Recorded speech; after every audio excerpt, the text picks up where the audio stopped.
যুদ্ধবিরতি নিয়ে আলোচনা করতে পাকিস্তানের রাজধানী ইসলামাবাদে বৈঠকে বসেছেন ইরান ও যুক্তরাষ্ট্রের প্রতিনিধিরা। নিরাপত্তার স্বার্থে বৈঠকের সঠিক সময়ে জানানো হচ্ছে না, তবে বিকেলের দিকে বৈঠকটি অনুষ্ঠিত হতে পারে বলে বিভিন্ন সূত্র জানিয়েছে। এরই মধ্যে ইসলামাবাদ পৌঁছেছেন দুই পক্ষের প্রতিনিধিরাই। বৈঠককে ঘিরে নিরাপত্তার বলয়ে ঘিরে ফেলা হয়েছে পুরো শহর। সৃষ্টি ঘটকের রিপোর্ট। কঠোর নিরাপত্তার চাদরে ঢেকে ফেলা হয়েছে পাকিস্তানের রাজধানী ইসলামাবাদ। উপলক্ষ যুক্তরাষ্ট্র ইরান আলোচনা।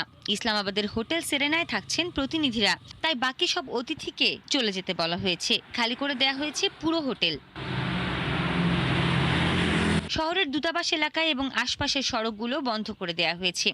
এছাড়া ভিভিআইপি এলাকাগুলোতে সেনা মোতায়েন করা হয়েছে। রাজধানীর গুরুত্বপূর্ণ রাস্তাগুলোতেও টহল দিচ্ছে সেনা ও পুলিশ। নিরাপত্তার স্বার্থে 9 ও 10 তারিখ সাধারণ ছুটি ঘোষণা করেছে সরকার।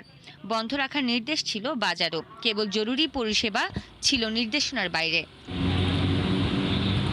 প্রতিনিধিদের নিরাপত্তা নিশ্চিতে আকাশেও নজরদারি চালাচ্ছে পাকিস্তান। মোতায়েন করা হয়েছে পাকিস্তান বিমান বাহিনীর যুদ্ধবিমান।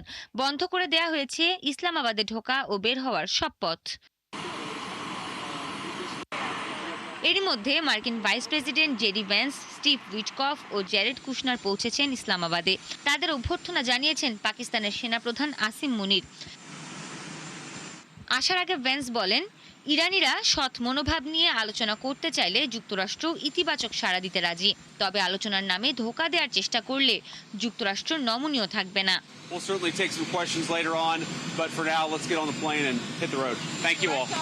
এদিকে পাকিস্তান পৌঁছে ইরানের প্রধান আলোচক ইরান যুদ্ধের প্রেক্ষাপটে বৈশ্বিক দৃষ্টি এখন পাকিস্তানের রাজধানী ইসলামাবাদের দিকে। প্রত্যাশা ও উদ্বেগের এক মিশ্র পরিবেশ তৈরি হয়েছে শহর জুড়ে, কারণ এখানে অনুষ্ঠিত হতে যাচ্ছে এমন বৈঠক যার দিকে তাকিয়ে আছে পুরো বিশ্ব। এখন পর্যন্ত পাওয়া তথ্য অনুযায়ী দুই পক্ষের মধ্যে বড় ধরনের মতপার্থক্য রয়েছে। সৃষ্টি ঘটকের আরও একটি রিপোর্ট। ইরানের 10 দফা প্রস্তাবে হরমুজ প্রণালীর উপর নিয়ন্ত্রণ, মধ্যপ্রাচ্য থেকে মার্কিন সেনা প্রত্যাহার ও মিত্র গোষ্ঠীগুলোর বিরুদ্ধে সামরিক অভিযান বন্ধের দাবি রয়েছে। ইরানের এসব দাবি যুক্তরাষ্ট্র মেনে নেয়নি এখনো, তবে ট্রাম্প বলেছেন এসব শর্ত দিয়ে আলোচনা সম্ভব। হোয়াইট হাউস দাবি করেছে ইরান সমৃদ্ধ ইউরেনিয়াম মজুদ ছেড়ে দিতে প্রস্তুত, যা তারা আলোচনাযোগ্য শর্ত হিসেবে উল্লেখ করেছে। তবে ইরান আনুষ্ঠানিকভাবে তা স্বীকার করেনি। লেবানন ইস্যু আরেকটি বড় বিরোধের কারণ।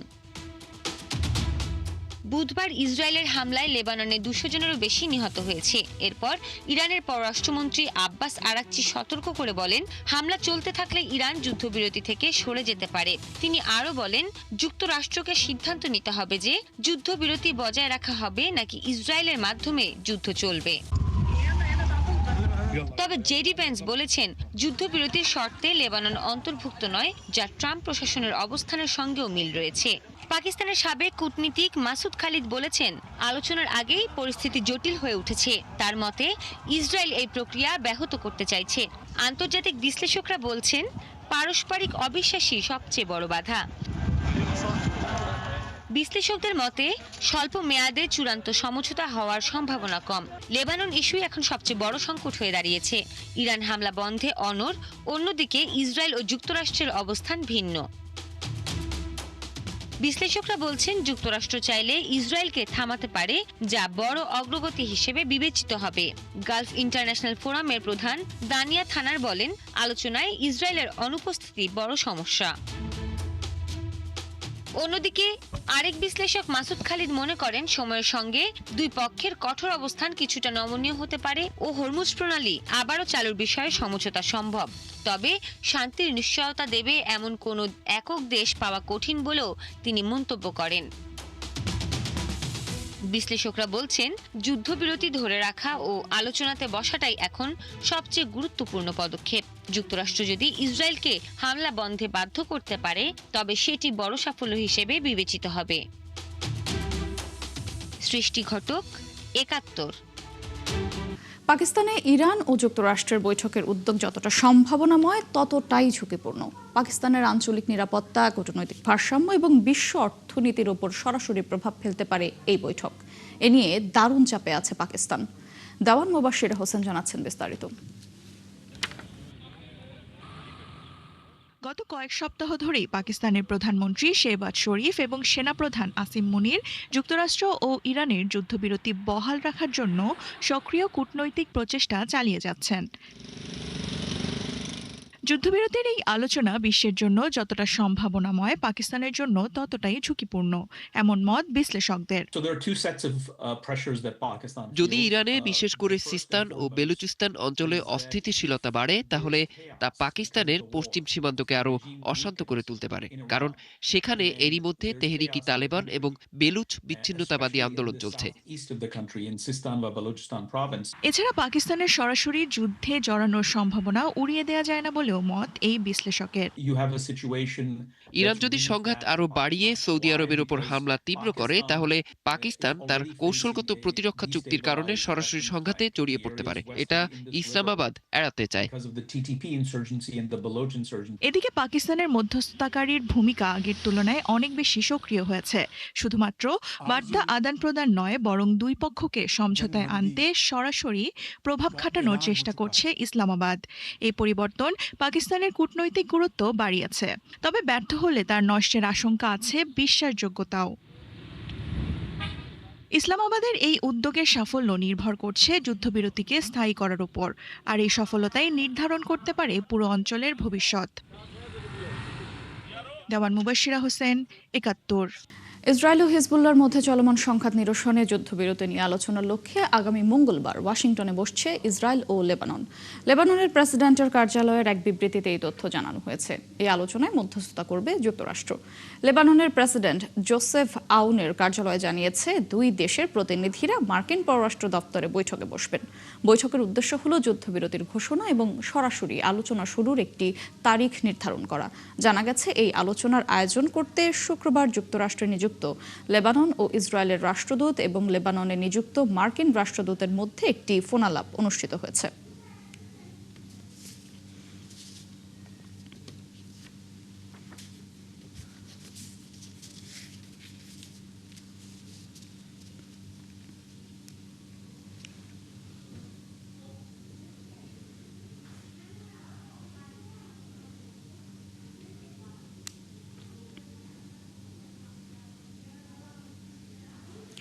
10 দিনের চন্দ্রাভিযান শেষে পৃথিবীতে ফিরলেন 4 নভোচারী। এরই মধ্য দিয়ে শেষ হলো নাসার আর্টেমিস 2 মিশন। শনিবার বাংলাদেশ সময় সকাল 6টা 7 মিনিটে ক্যালিফোর্নিয়ার সান ডিয়েগো উপকূলে প্রশান্ত মহাসাগরে অবতরণ করে 4 নভোচারীকে বহনকারী ওরিয়ন স্পেসক্রাফট। তাদের সফল এই যাত্রা ভেঙে দিয়েছে অ্যাপোলো 13-এর সব রেকর্ড। আরও জানাচ্ছেন দেওয়ান মুবাশশিরা হোসেন। অন্ধকার মহাকাশ পেরিয়ে ইতিহাসের নতুন অধ্যায় লিখে অবশেষে পৃথিবীতে ফিরলেন 4 সাহসী নভোচারী। মানবজাতির চন্দ্রস্বপ্নকে এগিয়ে নিয়ে গেলেন আরও এক ধাপ। ক্যালিফোর্নিয়ার স্যান ডিয়েগো উপকূলে প্রশান্ত মহাসাগরে সফলভাবে অবতরণ করেছে মহাকাশযান ওরায়ন। এভাবেই শেষ হল 10 দিনের Artemis 2 চন্দ্রাভিযান। And a view of integrity from the WB-57. এই অভিযানে অংশ নেন মার্কিন নাগরিক Reid Wiseman, Christina Koch, Victor Glover এবং কানাডার জেরিমি হ্যানসেন। তাদের এই যাত্রা শুধু সফলই নয়, গড়েছে ইতিহাস। অবতরণের পর 4 জনই সম্পূর্ণ সুস্থ আছেন বলে জানান মিশনের কমান্ডার রিড ওয়াইজম্যান। তার এই বার্তায় স্বস্তি ফিরেছে সারা বিশ্বের মহাকাশ প্রেমীদের মাঝে।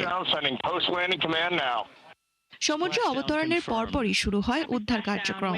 প্রথমে নভোচারীদের ফ্রন্ট পোর্চ নামের বিশেষ বোটে আনা হয়। এরপর হেলিকপ্টারে করে তাদের নেওয়া হয় মার্কিন নৌবাহিনীর উদ্ধারকারী জাহাজ ইউএসএস জন পি মুরথায়। যাত্রা সফল করে ফেরা 4 নভোচারীকে অভিনন্দন জানিয়েছেন মার্কিন প্রেসিডেন্ট ডোনাল্ড ট্রাম্প। তিনি খুব গর্বিত বলে ট্রুথ সোশ্যালে পোস্ট করা একটি বার্তায় জানান।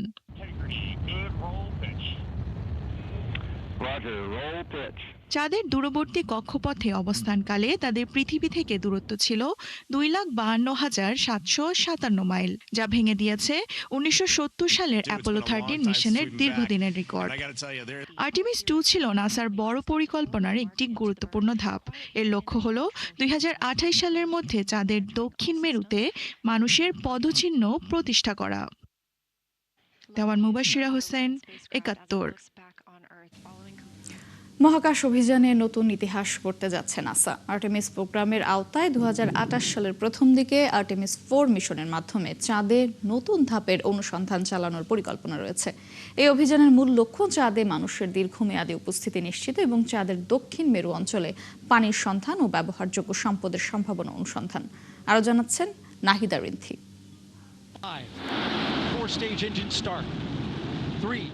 আর্টেমিস কর্মসূচি মূলত চাঁদে মানব অভিযানের নতুন যুগের সূচনা।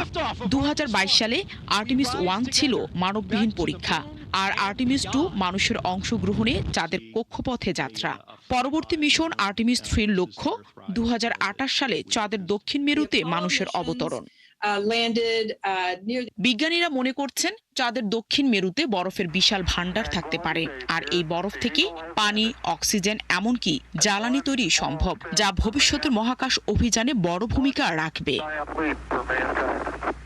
এদিকে চাঁদ নিয়ে যুক্তরাষ্ট্র ও চীনের মধ্যে নতুন প্রতিযোগিতা শুরু হয়েছে। চীন 2030 সালের মধ্যে চাঁদে মানুষ পাঠানোর পরিকল্পনা করছে।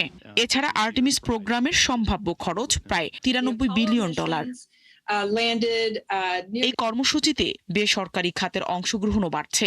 বিভিন্ন কোম্পানি চাঁদের সম্পদ যেমন হিলিয়াম 3 আহরণের পরিকল্পনা করছে, যা ভবিষ্যতে শক্তি উৎপাদনে গুরুত্বপূর্ণ ভূমিকা রাখতে পারে। তবে এই মিশন নিয়ে কিছু প্রশ্ন উঠছে। চাঁদের মালিকানা কার এবং সেখানে বাণিজ্যিক কার্যক্রম কতটা গ্রহণযোগ্য? সব মিলিয়ে বিশেষজ্ঞরা বলছেন আগামী 50 থেকে 100 বছরে চাঁদে গড়ে উঠতে পারে স্থায়ী মানব বসতি, গবেষণা কেন্দ্র, এমনকি বাণিজ্যিক ও অর্থনৈতিক কার্যক্রম। নাহিদা রিন্থি, 71।